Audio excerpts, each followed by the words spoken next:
Forget gurus. Forget anyone claiming to be an online business expert without going through the challenges of entrepreneurship themselves. The Real Money, Real Business podcast is here to prove the best insights in online business comes from your fellow online business builders. We dig into stories of entrepreneurs selling their business on the Empire Flippers marketplace so that you can learn how they made their business profitable, how they overcame obstacles, and what lessons they learned in their online journey. If you want to take your business and your knowledge to the next level, you've come to the right podcast. Let's get started.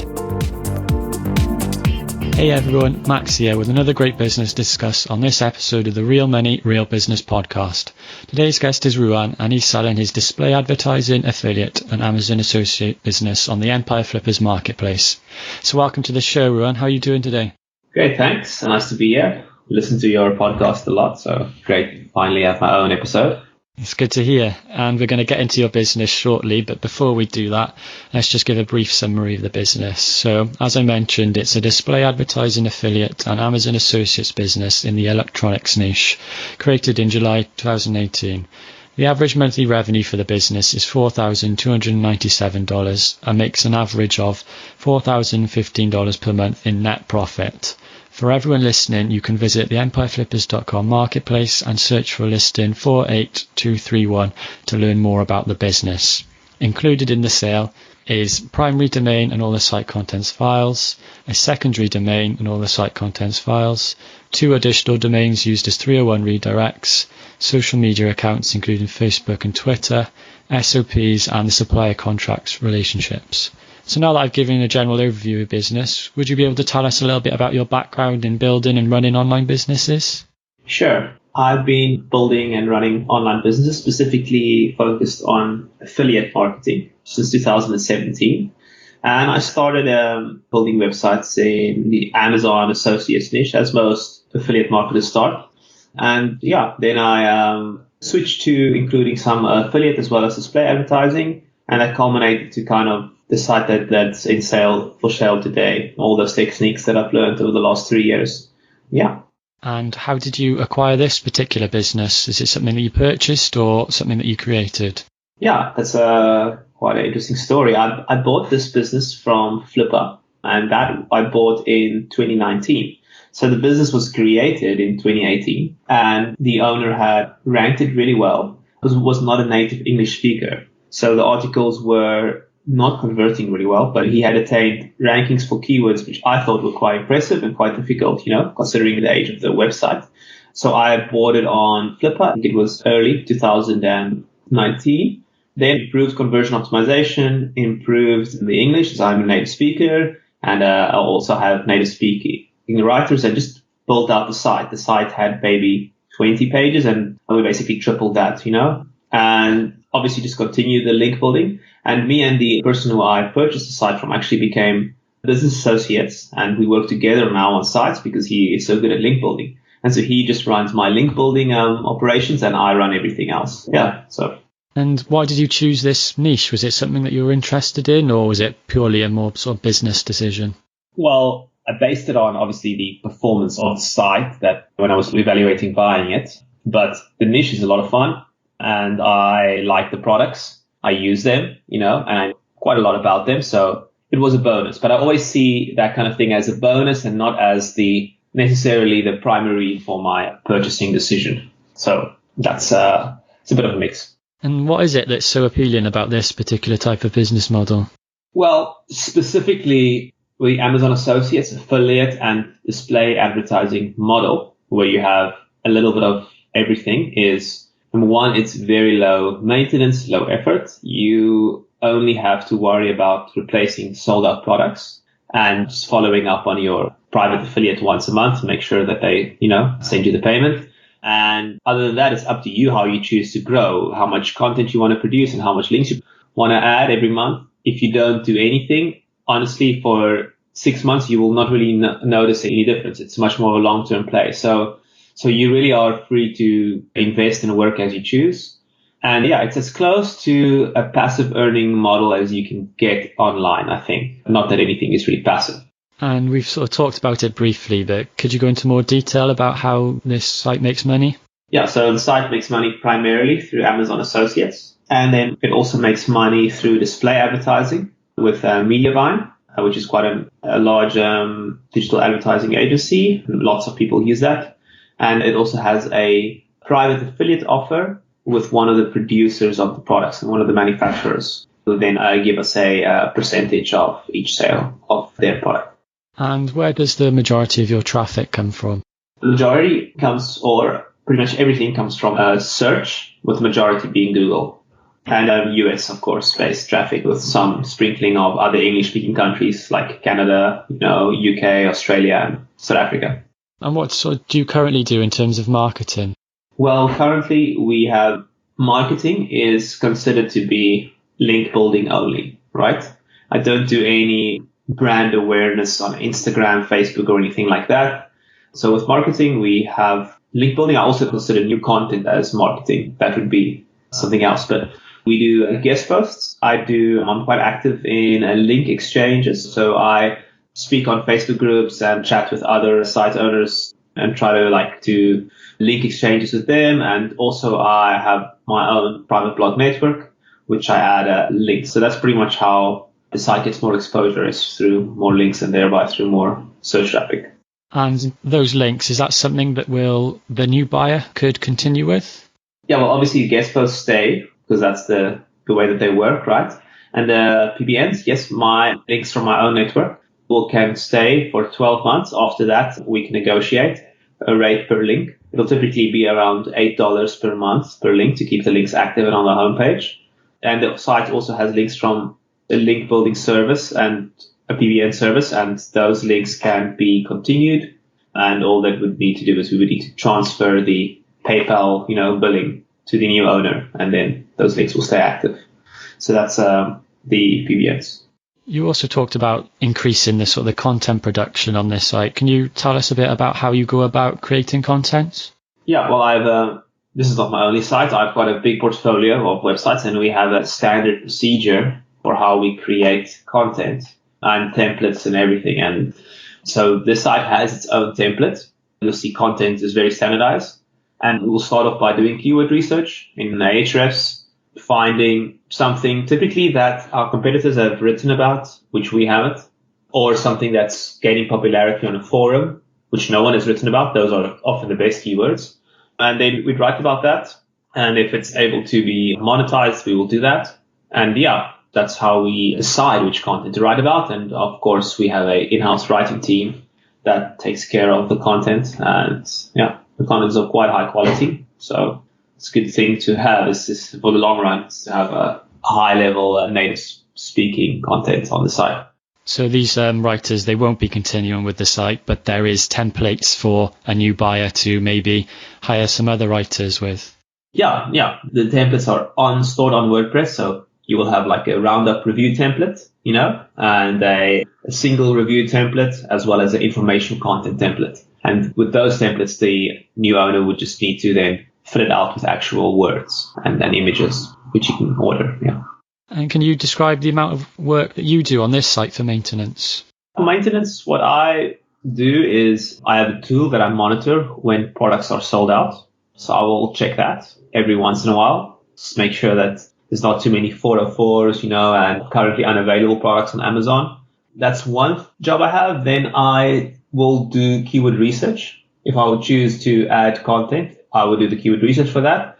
And link building, I do not do, but I do the link swaps with other SEOs. And then the last thing I would do on the site on a monthly basis is I would collect the affiliate commissions from the private affiliate offer. And that's it. The rest my team handles. Is there anything that you learned from this business that you might apply to future businesses? Yeah. From this business, I learned that, don't tunnel vision on Amazon affiliate. You can make a lot of money by speaking to private affiliate offers. And unfortunately, in this business, I got my first taste of that. But in my other businesses that I followed up, I focused much more on custom affiliate offers. So that's definitely a big opportunity for the potential buyer. And I can definitely guide them in a few custom affiliate offers that they can register for and can try out, which could increase the profitability and diversify a bit away from Amazon. And other than that, I've learned that just updating content is often enough to keep your rankings stable. Once you have the number one spot, just keeping the content active, updated is quite often enough to keep yourself at the top. Why are you deciding to sell this business then instead of keeping it and growing it yourself? Well, I would like to have the capital, firstly. I feel like I have too many sites right now. And with this business, I have created a lot of new content, but the articles that I have ranked at the top have kind of stayed there. And the new articles I've produced, I've struggled to get above like the 5th or 4th position into the 1st or 2nd position for their main keywords. So I feel like maybe I don't have enough, let's say, firepower, links wise to get them there. And I think that a buyer who is maybe stronger at that might be able to push those keywords right to the top and then make a lot more money. But I have since been focusing more on my sites, like I said, which I've diversified away from Amazon affiliate. And that's making me a lot more money. So I kind of want to move away from only working with sites which is only monetized primarily through Amazon. Yeah, and want to move to more some custom affiliate sites. What are some of the major opportunities for growth for this business? Definitely link building. Like I said, a lot of the keywords are ranked in the top 5, but as you know, most of the money sits in the top 2 or top 3 of the SERPs. So building more links and diversifying away from Amazon affiliate would be a big growth opportunity for growth for revenue, not necessarily traffic, Yeah. And otherwise, a big opportunity, something we need to mention about this is the fact that when I listed this site with Empire Flippers, there was a problem with the UK and Canada earnings. I had all of my sites earnings grouped on one tracking ID for UK and Canada, not for US. Everything was split for US. But for UK and Canada, it was all on one tracking ID. And the vetting team said that unfortunately, they are not able to verify the UK and Canadian earnings. So we won't be able to list that as part of the profit for the site. So what this means for a potential buyer is if he has a UK and Canadian affiliate account with Amazon, he would see roughly 10% more earnings than is reported in the P&L. And that he can verify or at least review. I'm happy to send him my UK and Canada earnings reports for the last year so you can see that like how many of these items are being sold. But this is something that will be a very quick win for any potential buyer. Yeah, definitely agree. What do you think the biggest risks associated with this type of site that a buyer should be aware of? Yeah, the biggest risk would be algorithmic updates. You can see the site taking big swings just in 2020. There was a algorithmic update in April that heavily favored the site and pushed it to number 1 above very, very big blogs for some reason. We're talking like DR90 blogs here. And then in June, Google kind of reversed it and it was back to where it was before April. So yeah, it can be a roller coaster sometimes. Google's updating its algorithm so frequently now. And otherwise, Amazon changes to the Amazon commission structure is a big risk that we saw also in, I believe it was May. Fortunately, the site was not affected by that, but something to look out for. And that's why I recommend diversifying away from Amazon and just strong link building because, I do feel like sites with the best content and the best links always win out no matter what the algorithm updates bring. And if a buyer was to come in for this business, would you be willing to commit to a non-compete? Yes, I am. And this is why we have included a second domain. I had built out a secondary site in the same niche, focusing on similar keywords. And I was going to just try to dominate more of the SERPs with that. So that's included in the sale. So the buyer has a second domain to grow. And this domain has actually started making a small profit already. So it's definitely ranking well. And it's a nice addition to the sale for a potential buyer. And how much support would you be willing to offer a new buyer? Is that the sort of the email support and Skype call? Yeah, we can do 4 Skype calls of like 45 minutes, more an hour, and email support for the first 30 days. But obviously, I'll be willing to answer reasonable questions, for the entirety of the lifetime of the site. It's, within reason. Yeah, that's good to hear. And would you be open to negotiating something like an earn-out? No, not for this size of site. I think more interested in the cash buyers only. And something we like to do sort of towards the end of these kind of podcasts is just maybe give some advice to people that are sort of just starting out in their online business journey. So what advice would you give to our listeners that you wish you knew when you started building online businesses? Yeah, you really have to look at, I would say, start by creating a team quite early and really evaluate the result of your work. And don't worry too much about results, but worry more about the quality of the work you're producing. So take a look very closely at the quality of content that you're making. Take a good look at how good your articles look. Like, does the design look good?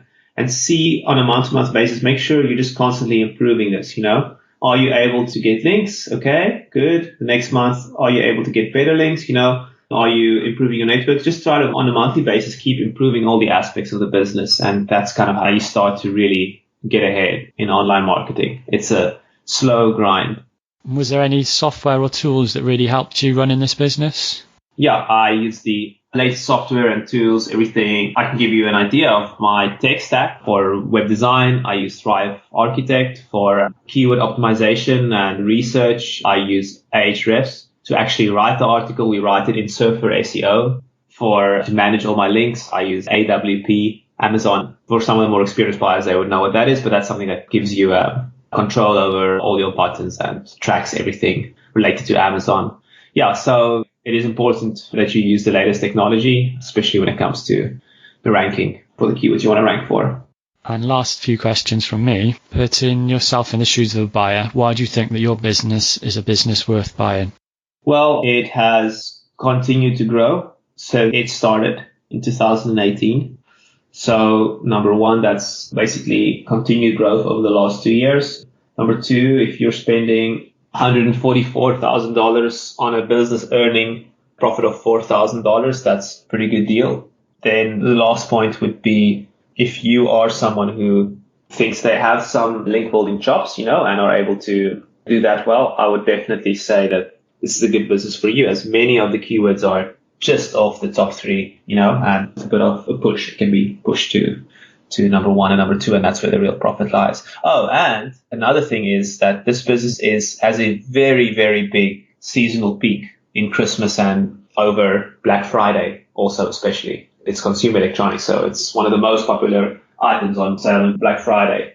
So if you were to buy this business now, you are quite close to the seasonal boom that it will experience. Yeah.